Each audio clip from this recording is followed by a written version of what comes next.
Hi అండి. నమస్తే. Welcome to అమ్మాయి లోకం. అందరూ ఎలా ఉన్నారు? నేనైతే చాలా బాగున్నాను. మీరందరూ కూడా బాగుండాలని మనస్ఫూర్తిగా కోరుకుంటున్నాను. ఇవాళ మన రెసిపీ వచ్చేసి పెసరలతో చాలా హెల్తీ స్నాక్ రెసిపీ అనమాట. బ్రెడ్ బైట్స్ ఎలా చేయాలో చూద్దాం. స్కిప్ చేయకుండా చూడండి. ముందుగా పెసరొచ్చేసి ఒక కప్పు తీసుకున్నాము. దీన్ని 4 గంటల పాటు నానబెట్టుకుందామండి. లేదంటే మీరు నైట్ మొత్తం నానబెట్టుకున్నా గానీ సరిపోతుంది. ఇప్పుడు దీన్ని మిక్సీ జార్‌లోకి మార్చుకుందాం. మీరు ఈవినింగ్ చేసుకోవాలనుకున్నారనుకోండి, మధ్యాహ్నం నానబెట్టుకున్నారంటే సరిపోతుందండి. చక్కగా నానిపోతాయి. మార్నింగ్ చేసుకోవాలనుకున్నారనుకోండి, రాత్రి పూటే నానబెట్టుకోండి. చక్కగా నానుతుందనమాట.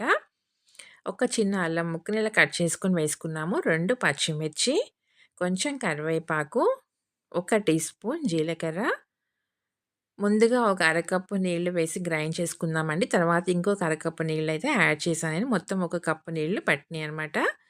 మెత్తగా పేస్ట్‌లాగా చేసుకొని తెచ్చుకుందాము. కన్సిస్టెన్సీ వచ్చి మరీ పల్చగా ఉండకూడదండి. ఇలా ఉండాలి.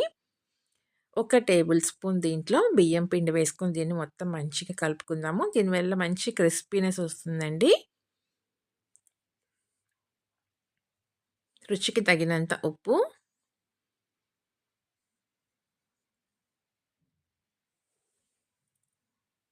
మనకి కన్సిస్టెన్సీ ఇంకా కొంచెం గట్టిగానే ఉందండి. దీన్ని కలిపి పక్కన పెట్టుకుందాం. తర్వాత చెక్ చేసుకొని నీళ్లు కలుపుకుందామండి అవసరాన్ని బట్టి. ఇక్కడొచ్చి ఇప్పుడు మనం గ్రీన్ చట్నీ రెడీ చేసుకుందాము. పుదీనా ఒక గుప్పెడంత వేసుకున్నామండి. ఒక పచ్చిమిర్చి, ఒక చిన్న అల్లం ముక్క, ఒక వెల్లుల్లి రెబ్బ, ఒక పావు టీ స్పూన్ జీలకర్ర, రుచికి తగినంత ఉప్పు. ఇక్కడొచ్చి మీగడ వేసుకున్నామండి. పెరుగు కాదిది మీగడనమాట. ఒక టీ స్పూన్, ఒక పావు టీ స్పూన్ దాకా నిమ్మకాయ రసం వేసుకుందామండి. వేసి ఇంక నీళ్ళేమి వేయకుండా దీన్ని కొంచెం మెత్తగా గ్రైండ్ చేసుకొచ్చుకుందాము. చూడండి ఇలా ఉండాలనమాట మనకి. మెత్తగా ఉందనుకోండి మనకి రాసినప్పుడు బ్రెడ్ పీల్చేసుకుంటుందనమాట. బ్రెడ్ మెత్తబడిపోతుంది. అందుకని ఇలా మన కన్సిస్టెన్సీ థిక్‌గా ఉండాలి. దీన్ని ఇలా మనం ఒక బౌల్‌లోకి మార్చుకున్నాం. ఇప్పుడు దీంట్లో 2, 3 టేబుల్ స్పూన్ల వరకి నీళ్లు పోసుకుందామండి. పిండి మరీ గట్టిగా ఉంది కాబట్టి మనకి.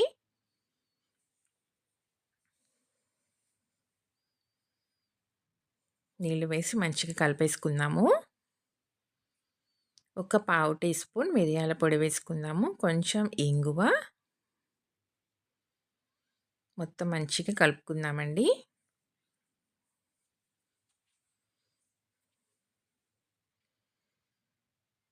దీన్ని పక్కన పెట్టుకుందాం కలిపేసేసిన దాన్ని.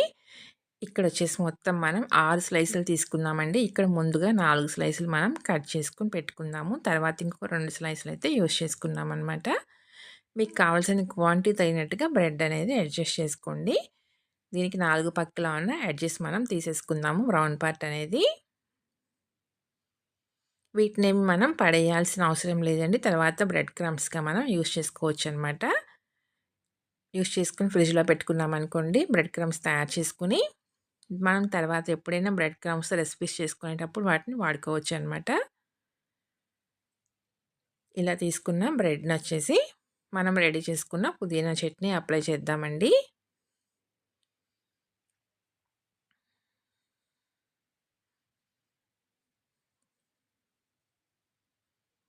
పెరుగు కానీ, మీగడ కానీ వేసుకుంటే మనకి కలర్ మారకుండా ఉంటుందనమాట చట్నీ అనేది. కానీ పెరుగు ప్లేస్‌లో మీరు మీగడ వేసుకొని చూడండి టేస్ట్ చాలా బావుంటుందనమాట.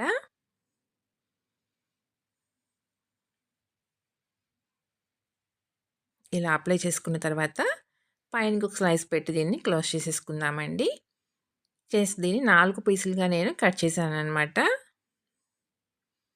చిన్న చిన్న బైట్స్ లాగా ఉంటుందండి. మీకు కావాలంటే ఇలా 2గా కూడా కట్ చేసుకోవచ్చు. కావాలంటే ఫుల్‌గా కూడా వేయించుకోవచ్చండి.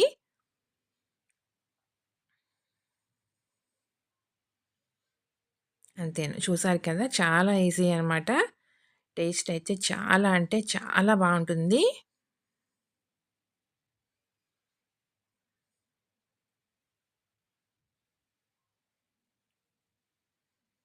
ఇంకొక స్లైస్ కూడా మనం అప్లై చేసుకుందామండి.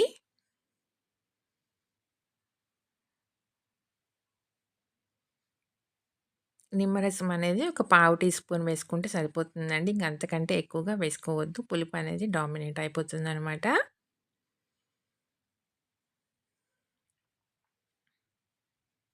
దీన్ని కూడా 4 పీసులుగా మనం కట్ చేసుకుందాము.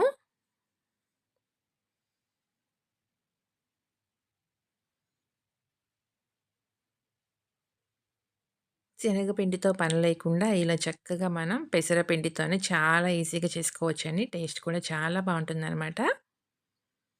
ఒక చిటికెడు వంట సోడా వేసుకుందాం. మనం పిండి కలిపి పక్కన పెట్టుకున్నాం కదా!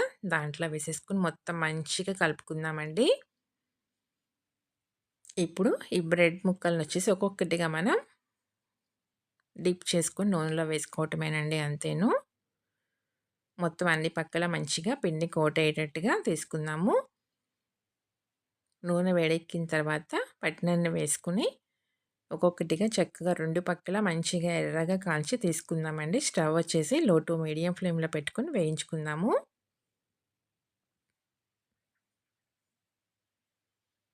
అప్పుడే మనకి చక్కగా మంచి క్రిస్పీగా వేగుతాయండి. లేదంటే మనకి వేయగానే కలర్ మారిపోతుంది. లోపల పిండి పచ్చి పచ్చిగా ఉండేదానికి అవకాశం ఉంటుందనమాట.